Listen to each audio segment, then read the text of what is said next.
Uno debe haber sido herido para convertirse en sanador. Sin embargo, muchas personas sufren y no se convierten en sanadoras. Prácticamente todos podrían llegar a serlo si solo bastara con haber sufrido. Solo superando el sufrimiento y habiendo sido herido, uno puede convertirse en sanador. Debemos seguir el camino de nuestra maduración psicológica para descubrir la razón de nuestro sufrimiento, porque esa razón es única en cada individuo. Por eso, al buscar esa comprensión, Jung escribió: lo crucial es que me enfrento al paciente como un ser humano frente a otro. El análisis es un diálogo que exige dos participantes. Analista y paciente se sientan uno frente al otro, cara a cara. El doctor tiene algo que decir, pero el paciente también. Aunque el analista cumple el rol de sanador, sus heridas viven en la sombra y pueden reactivarse en ciertas situaciones, especialmente al trabajar con alguien que tiene heridas similares. La sombra del paciente herido, por otro lado, es su sanador interior. Por eso, la relación inconsciente entre analista y paciente es tan importante como lo que se comunica conscientemente en el proceso de sanación. Puede ser una experiencia transformadora para ambos. La sanación solo puede ocurrir si el analista mantiene una relación constante con el inconsciente. De lo contrario, puede identificarse con el arquetipo del sanador, lo cual es una forma común de inflación del ego. Esto se conoce como el complejo de Asclepio, donde el terapeuta lleva la sanación demasiado lejos, como Asclepio, que devolvía la vida a los muertos. El terapeuta cree que tiene poderes divinos para sanar y que no necesita una relación personal. Jung tuvo un sueño en el que su paciente era un gigante y él era muy pequeño. Los sueños suelen tener una naturaleza compensatoria. Por eso, Jung comprendió que había estado mirando al paciente desde arriba. Cuando cambió su actitud, la relación y la sanación del paciente mejoraron notablemente. Jung siempre decía a sus estudiantes que debían vigilarse constantemente, observar cómo reaccionan ante sus pacientes y estar atentos a no proyectar sus propias heridas sobre el paciente herido. La psicología profunda es una profesión peligrosa, ya que el analista está siempre en riesgo de ser contagiado por las heridas del otro, o de reabrir las suyas propias. Jung veía los conflictos psicológicos o las heridas emocionales no necesariamente como una enfermedad, sino como una iniciación en un proceso que nos abre al inconsciente. El arquetipo del sanador herido se activa a través de nuestras propias heridas. Así como una herida física necesita ser limpiada, vendada y recibir el tiempo necesario para sanar, las heridas psicológicas también deben ser tratadas. Eliminando influencias negativas, creando y manteniendo un ambiente adecuado para la sanación, y teniendo la paciencia necesaria para permitir que la energía natural haga su trabajo de crecimiento y curación. El evento de nuestra herida nos lanza a un viaje en busca de nosotros mismos. Es un evento luminoso. Es a través de nuestras grietas por donde entra la luz. Nuestro yo fragmentado es la puerta de entrada al reino transpersonal y arquetípico, el patrón maestro y la guía suprema en nuestras vidas, hacia la sabiduría infinita del sí mismo. Es una idea arquetípica y universal que el hecho de rompernos, aunque por un lado parezca oscurecer nuestra totalidad, en realidad es una expresión de ella. Es como si alguna forma de destrucción fuera un requisito previo para la individuación y necesaria para el nacimiento del sí mismo. El sufrimiento es colectivo. Puede tomarse como una señal de que ya no estamos sufriendo por nosotros mismos, sino por el espíritu de la época. El microcosmos y el macrocosmos son uno y el mismo. Al transformarnos a nosotros mismos, transformamos el mundo. Al transformar el mundo, nos transformamos a nosotros mismos. Somos partes interdependientes de un ser más grande, total y sagrado. Darse cuenta de esto es experimentar una expansión de la conciencia. El arquetipo del sanador herido simboliza un tipo de conciencia que puede sostener lo que parece ser opuesto y contradictorio. Estar conscientemente conscientes tanto de nuestra herida como de nuestra totalidad al mismo tiempo. Los problemas más grandes e importantes de la vida son, en cierto sentido, insolubles. Nunca pueden resolverse, solo pueden superarse. Al buscar el sentido de tu sufrimiento, estás buscando el sentido de tu vida.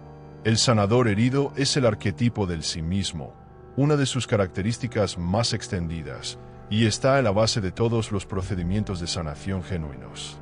Al psicólogo suizo Carl Jung se le atribuye haber acuñado la frase sanador herido, aunque en realidad nunca usó ese término en sus obras. Él usaba médico herido. Jung no se veía a sí mismo como alguien que lograba sanar a sus pacientes. La sanación es un asunto individual que debe surgir del propio psiquismo del paciente, para que exista una verdadera resolución del problema, que es precisamente lo que implica el término individuación. La cura debe surgir de forma natural desde el individuo herido. Uno debe encontrar la luz que está escondida en la oscuridad. Mientras nos sintamos víctimas, llenos de amargura y resentimiento hacia nuestra herida, y busquemos escapar del sufrimiento que conlleva, seguiremos irremediablemente atados a ella. Ese es el sufrimiento neurótico, a diferencia del sufrimiento auténtico del sanador herido, que es un sufrimiento purificado. La herida puede destruirte o puede despertarte. El dios griego Apolo es un sanador solar que puede curar todos los males, pero también es quien trae la enfermedad y la muerte con sus flechas. Él es el sanador no herido. Apolo crió a Quirón, quien era un centauro, mitad humano y mitad caballo, pero a diferencia del resto de los centauros, que eran salvajes e intoxicados, Quirón era sabio, justo y también inmortal. Se convirtió en un sanador muy hábil. Un día, sin embargo, Quirón fue herido accidentalmente por una flecha envenenada. Pero, a pesar de ser experto en sanar las heridas de otros, no pudo curar su propia herida. Sufrió un dolor insoportable por el resto de su vida.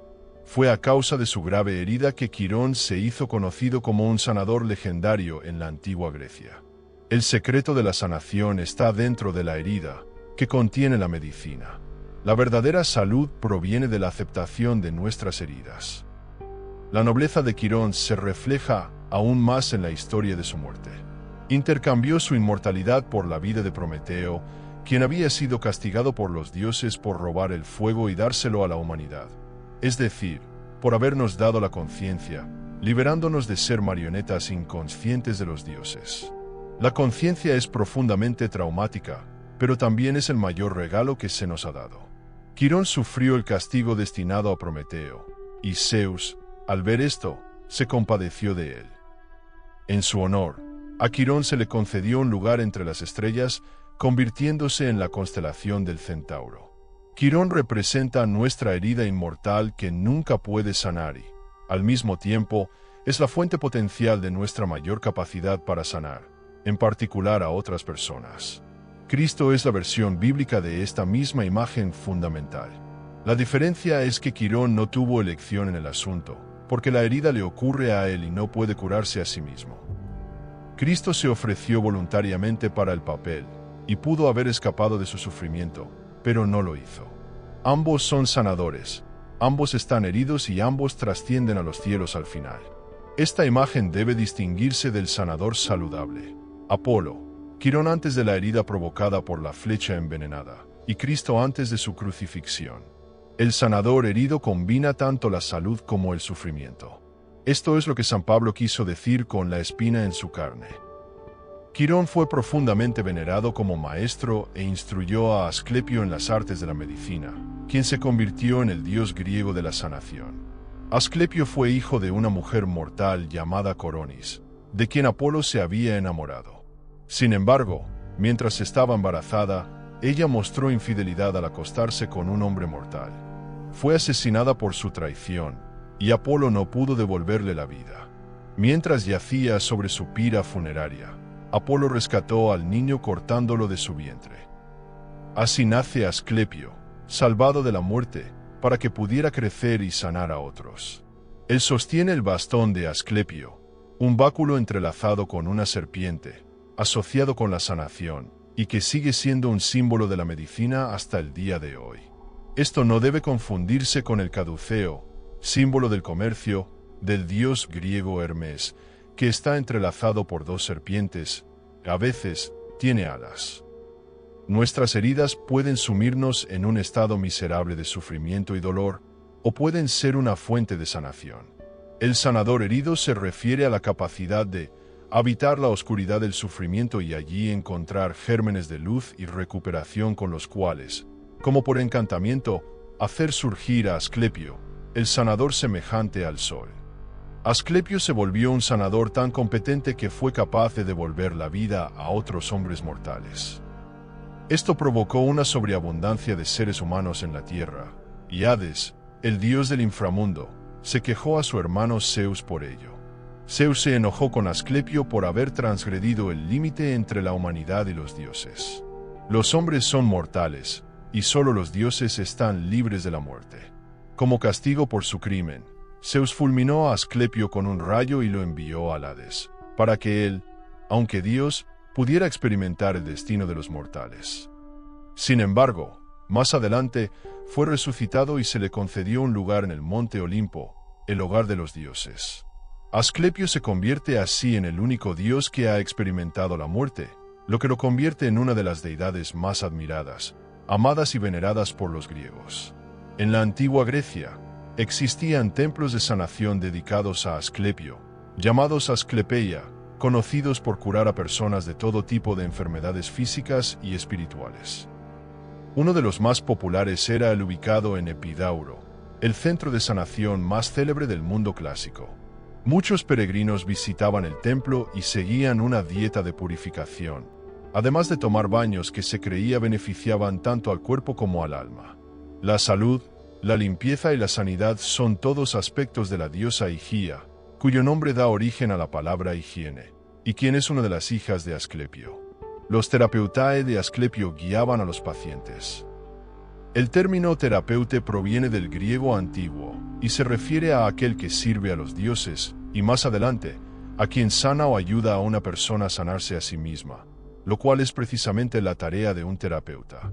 Después de algunos días de preparación, el terapeuta conducía al enfermo a una pequeña cámara de piedra vacía, con una plataforma sobre la que podía acostarse a dormir, quedando solo con sus sueños y con el dios.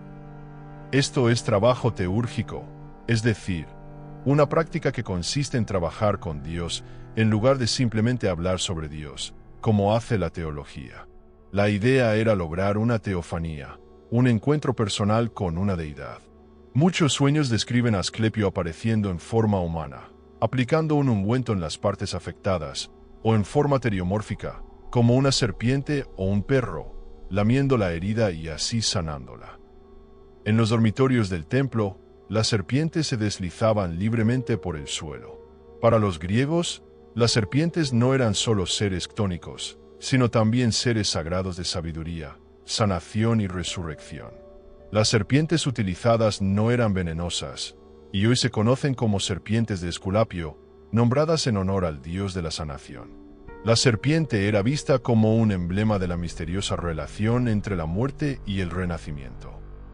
Los perros también estaban asociados con la experiencia del inframundo, como el perro de 3 cabezas, Cerbero, que daba la bienvenida a los muertos en el Hades. Después de pasar la noche en el lugar más sagrado del santuario, el sueño del paciente simplemente se registraba. Si Asclepio aparecía en el sueño de alguien, se entendía como el evento de sanación en sí. A diferencia de Delfos, donde el oráculo ofrecía consejos proféticos a los buscadores a través de un dios, en Epidauro era el propio paciente quien recibía la visión sanadora. En el período clásico griego, el sueño era la cura. En una época posterior, sin embargo, los sueños y visiones se informaban a un terapeuta, quien prescribía el proceso de sanación apropiado, que podía incluir una visita a los baños o al gimnasio. Podría decirse que fue el primer centro psicoterapéutico. Los rituales finales consistían en un peán, un canto de alabanza al dios en agradecimiento por lo que le había otorgado al paciente, y finalmente se ofrecía el sacrificio de un gallo como símbolo de que la luz del día había vencido a la oscuridad y la salud había vencido a la enfermedad. Se sabía que estos métodos eran altamente efectivos, como lo demuestran numerosos relatos escritos por pacientes que testificaban su sanación y proporcionaban descripciones detalladas de su cura. Esto se relaciona con las enigmáticas últimas palabras de Sócrates cuando decidió quitarse la vida bebiendo cicuta. Critón, le debemos un gallo a Asclepio. Págaselo y no lo descuides. Sócrates invoca al único Dios conocido por revivir a los muertos, agradeciéndole por haberlos sanado de la enfermedad de la vida mediante la cura de la muerte. Sócrates vive plenamente incluso hasta su muerte. La sanación de Asclepio proporciona un respiro a aquellos que aún no están listos para morir. Él nos da tiempo para atender la salud de nuestras almas y para prepararnos para la inevitabilidad que se aproxima. La muerte es el gran igualador. Asclepio no promete que no habrá muerte. El objetivo de la sanación es darnos tiempo para prepararnos para ella. Había una corona en la colosal cabeza de Asclepio. Una guirnalda dorada siempre representa rayos y simboliza lo solar. Tal honor, incluso si es legendario, da testimonio de lo que en la religión viva de Asclepio constituía la naturaleza de la Asclepíada, el verdadero médico. Porque el don médico que los Asclepíadas poseían lo habían heredado de su ancestro solar. Es un don muy especial. No es un conocimiento religioso ni filosófico, sino más bien una familiaridad que jamás puede adquirirse con la enfermedad y el proceso de recuperación. Es una chispa de conocimiento intuitivo sobre las posibilidades de resurgir desde las profundidades, una chispa que, mediante la observación, la práctica y el entrenamiento, puede avivarse hasta convertirse en un arte y ciencia elevada, en un verdadero arte de sanar. La enfermedad y la sanación no son opuestos, sino aspectos inseparables de un proceso más profundo que se revela a través de su interacción. El sanador solar simboliza que, al igual que la luz autogenerada del sol, la fuente última de nuestra sanación se encuentra dentro de nosotros mismos. Para Friedrich Nietzsche, una muerte natural no debe ser lamentada, sino celebrada. Él escribe: muchos mueren demasiado tarde, y algunos mueren demasiado temprano. Aún suena extraña la doctrina, muere en el momento justo. Pero, claro, ¿cómo podría morir en el momento justo quien jamás vivió en el momento justo? Ojalá nunca hubiese nacido. Así aconsejo a los superfluos. Todos consideran que morir es importante, pero la muerte aún no es una fiesta. Todavía no se ha aprendido a consagrar las fiestas más hermosas. Yo les muestro la muerte consumada que se convierte en estímulo y promesa para los vivos. El consumado muere su muerte, victorioso, rodeado de aquellos que esperan y prometen. Así se debería aprender a morir, y no debería haber fiesta a la que tal moribundo no jure votos a los vivos. Los griegos creían que la vejez no era una etapa de vida, sino una etapa de transición entre la vida y la muerte. Para Jung, es parte de la segunda mitad de la vida, y es psicológicamente tan importante como el nacimiento. Negar la muerte solo conduce a una mayor neurosis. La muerte es inevitable, y luchar contra ella es luchar contra la vida misma. Así como una persona joven necesita aprender a vivir, una persona mayor debe hacer las paces con la muerte, y para ello, uno debe tener un mito personal, el cual se crea observando nuestra vida interior a través de los sueños, la imaginación activa, las intuiciones y las sincronicidades. Jung escribe: la muerte es un interés importante, especialmente para una persona envejecida. Se le plantea una pregunta categórica, y está obligado a responderla. Para ello, debería tener un mito sobre la muerte, ya que la razón no le muestra más que el oscuro abismo al que está descendiendo. El mito, sin embargo, puede evocarle otras imágenes útiles y enriquecedoras de la vida en la tierra de los muertos. Si cree en ellas, o las recibe con cierto grado de credulidad, está tan en lo cierto o tan equivocado como quien no cree en ellas. Pero mientras el hombre que desespera marcha hacia la nada, aquel que ha depositado su fe en el arquetipo sigue las huellas de la vida y vive plenamente hasta su muerte. Ambos, sin duda, permanecen en la incertidumbre, pero uno vive en contra de sus instintos y el otro con ellos. Toda la psicología de Jung se basa en la existencia de oposiciones psíquicas dentro de la psique humana. Es la tensión entre los opuestos lo que da origen a nuestra totalidad. El principio enantiodrómico de la unión de los opuestos traza el camino hacia el sí mismo. Existen dos fases en la vida: la primera fase en la que estamos orientados hacia el exterior, y la segunda fase en la que nuestro enfoque se vuelve hacia el interior durante la mitad de la vida. La individuación es una reconciliación entre la vida interior y la exterior. Los procesos reales de individuación, el enfrentamiento consciente con el propio centro interior, núcleo psíquico o sí mismo, Generalmente comienzan con una herida a la personalidad y el sufrimiento que la acompaña. Este choque inicial equivale a una especie de llamado, aunque rara vez se reconoce como tal.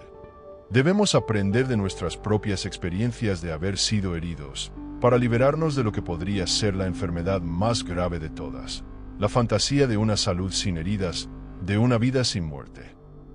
Aquellos que siguen una carrera dedicada a la sanación terminan profundamente heridos o incluso mueren, como lo muestran las historias de Quirón, Asclepio y Cristo. Es un hecho que quien entra en el rol de sanador, en algún momento será gravemente herido. Convertirse en un individuo individuado no es una tarea sencilla. Es un proceso muy doloroso, equivalente a cargar nuestra propia cruz como lo hizo Cristo en su camino hacia la crucifixión. La herida es nuestra iniciación en nuestro yo fragmentado. Es el llamado a la aventura que inicia el viaje del héroe. La hazaña principal del héroe es vencer al monstruo de la oscuridad. Es el tan esperado y anhelado triunfo de la conciencia sobre el inconsciente.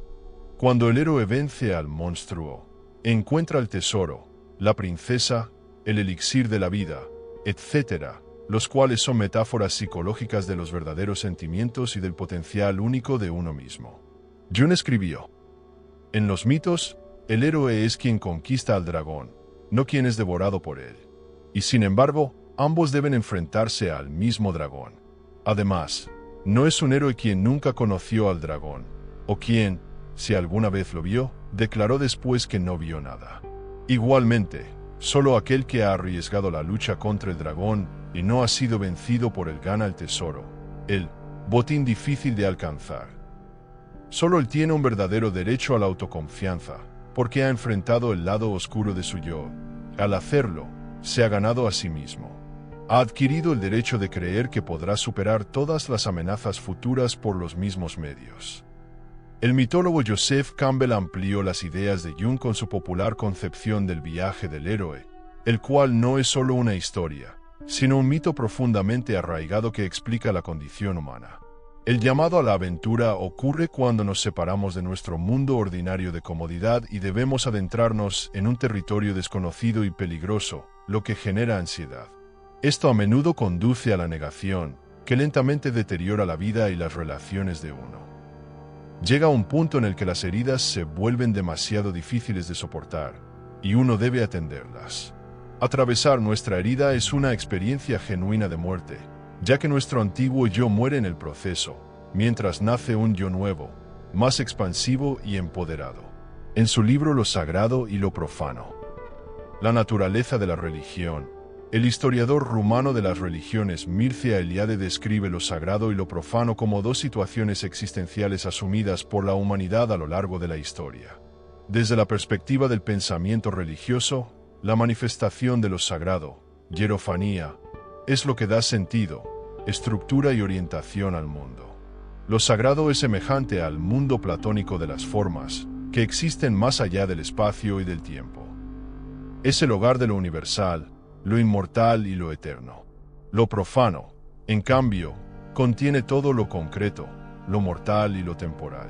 Al ser un lugar de constante devenir, es un lugar de decadencia y muerte. Eliade utiliza el término arquetipo, que no debe confundirse con la definición de Jung, para expresar las manifestaciones de lo sagrado, a las cuales accedemos mediante la repetición, la imitación y la participación en los patrones divinos. El comportamiento religioso no solo conmemora, sino que también participa en los eventos sagrados.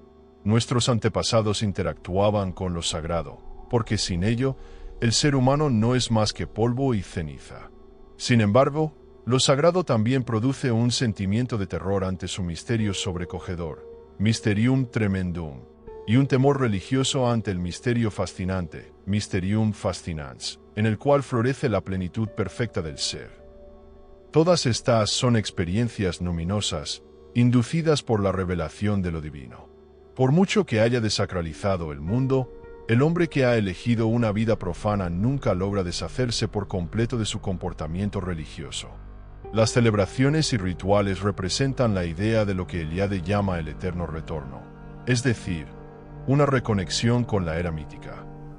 Este comportamiento sigue presente emocionalmente en nosotros, de una forma u otra, listo para ser reactualizado en lo más profundo de nuestro ser.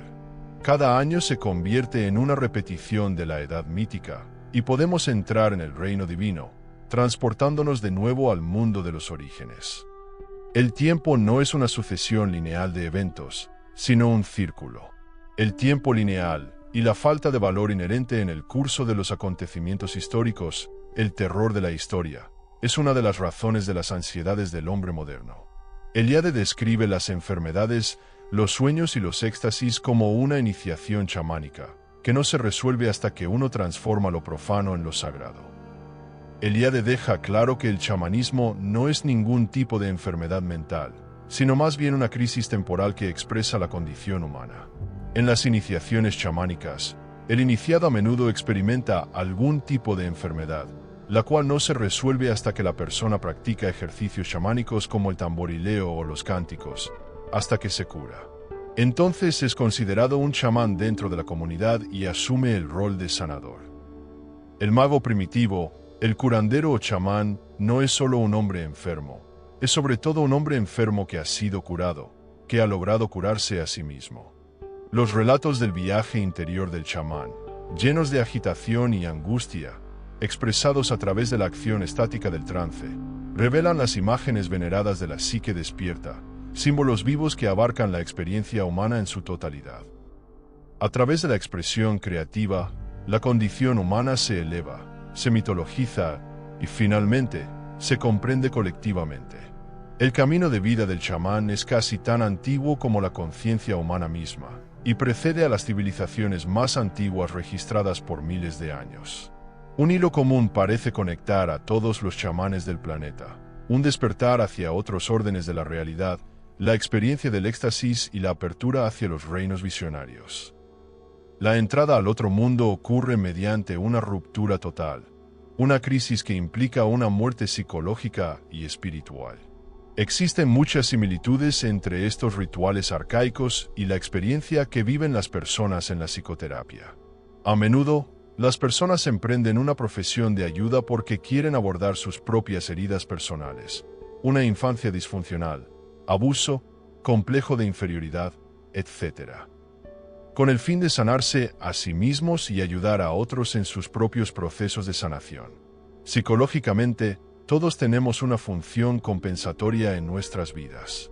Una persona que carece de autoestima puede parecer, exteriormente, muy segura de sí misma. Una persona que piensa que no es inteligente puede pasar mucho tiempo leyendo libros y adquiriendo una gran cantidad de conocimientos, y en cada oportunidad, expresa ese conocimiento a los demás. Nuestros sentimientos de inferioridad forman parte de la sombra, y la persona, nuestra máscara social que mostramos a los demás, es nuestra compensación por lo que está oculto en esa sombra. Una sobrecompensación puede hacer que alguien actúe completamente en oposición a lo que realmente siente emocionalmente, y así oculta su verdadero yo. Sus problemas se reprimen y nunca se enfrentan de manera constructiva, y la sombra se vuelve cada vez más grande y más oscura. Una infancia traumática y abusiva puede causar lo que Freud llamó compulsión de repetición, una necesidad inconsciente de repetir eventos traumáticos que aparecen en diferentes situaciones pero con el mismo patrón arquetípico subyacente. Esto puede extenderse a todo tipo de relaciones en la vida, con los padres, amigos, pareja, hijos, etc. Cada repetición empeora y complica aún más el problema. Nuestro inconsciente intenta sanarnos reconstelando, reactivando estas situaciones como una oportunidad para establecer una nueva relación con el patrón subyacente, para convertir el veneno en sanación. La contradicción entre veneno y cura se expresa en la palabra griega fármakon. Un fármaco puede ser tanto beneficioso como dañino. El sanador herido es aquel que se toma en serio sus heridas y transforma su veneno en un regalo para ofrecer a los demás. Esto también se aplica a la relación entre terapeuta y paciente. Jung escribió: podríamos decir, sin exagerar demasiado, que una buena mitad de todo tratamiento que penetra en profundidad consiste en que el médico se examine a sí mismo, porque solo aquello que logra corregir en sí mismo puede esperar corregir en el paciente. Tampoco es negativo que sienta que el paciente lo está golpeando o incluso superándolo. Es su propia herida la que da la medida de su poder de sanar.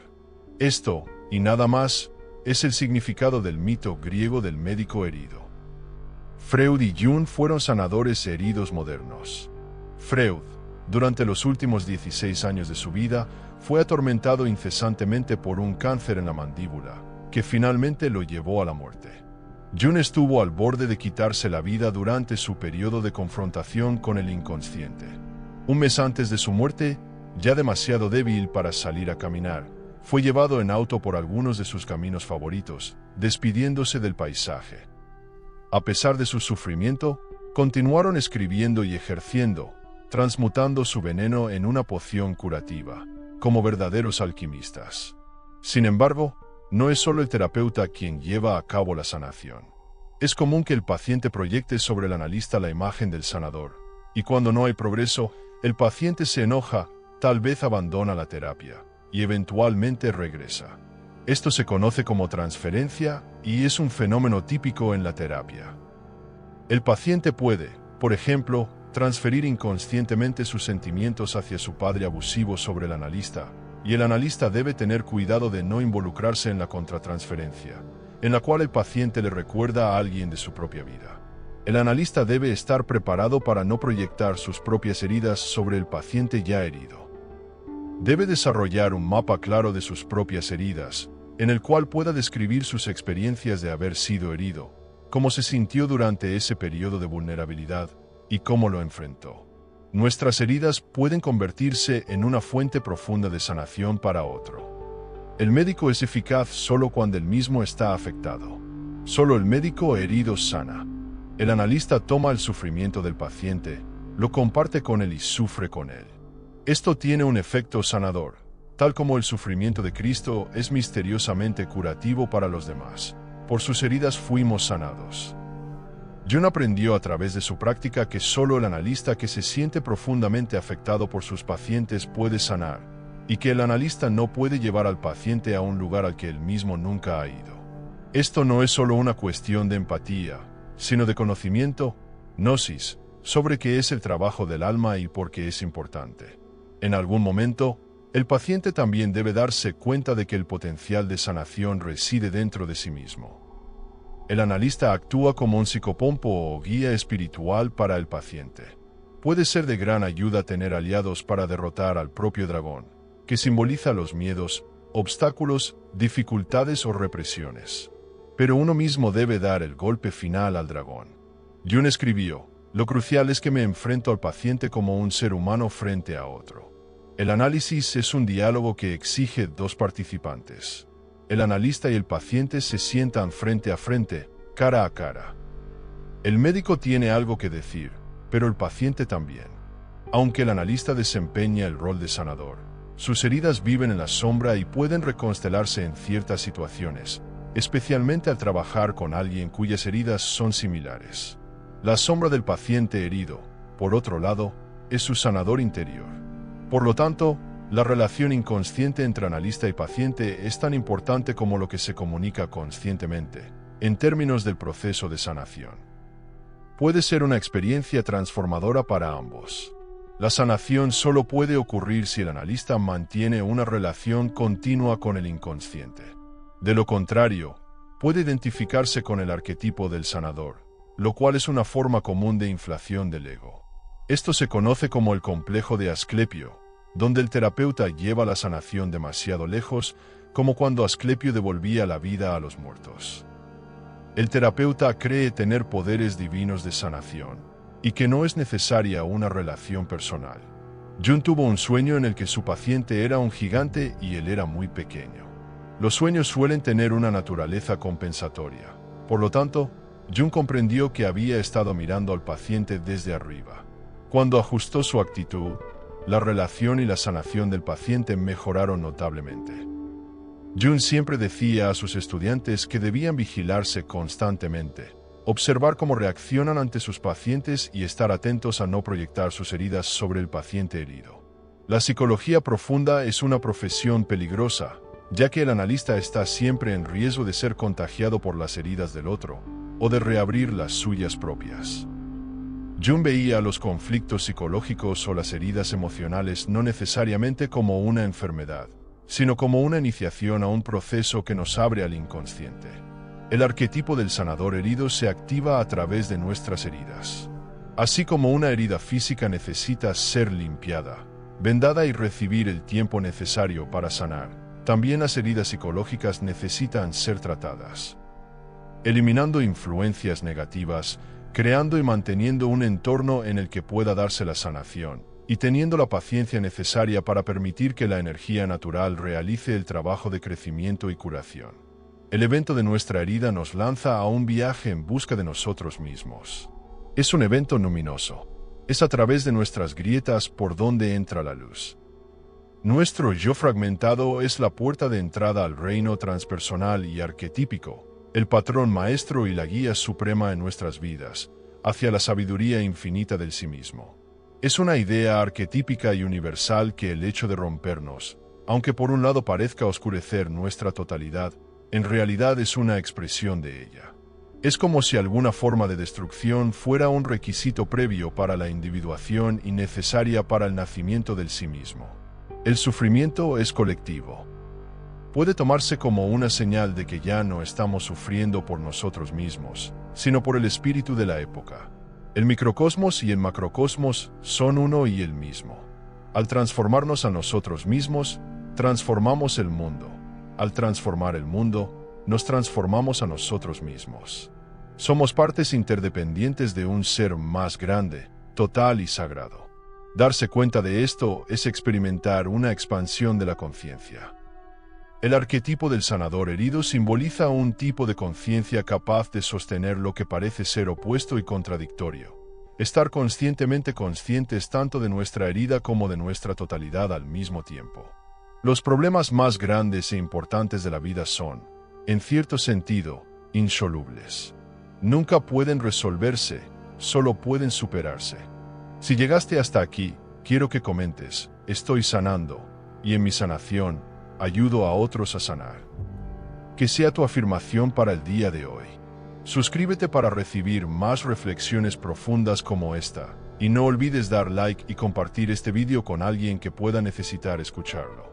Tu apoyo ayuda a que este mensaje llegue a otros en su camino de sanación.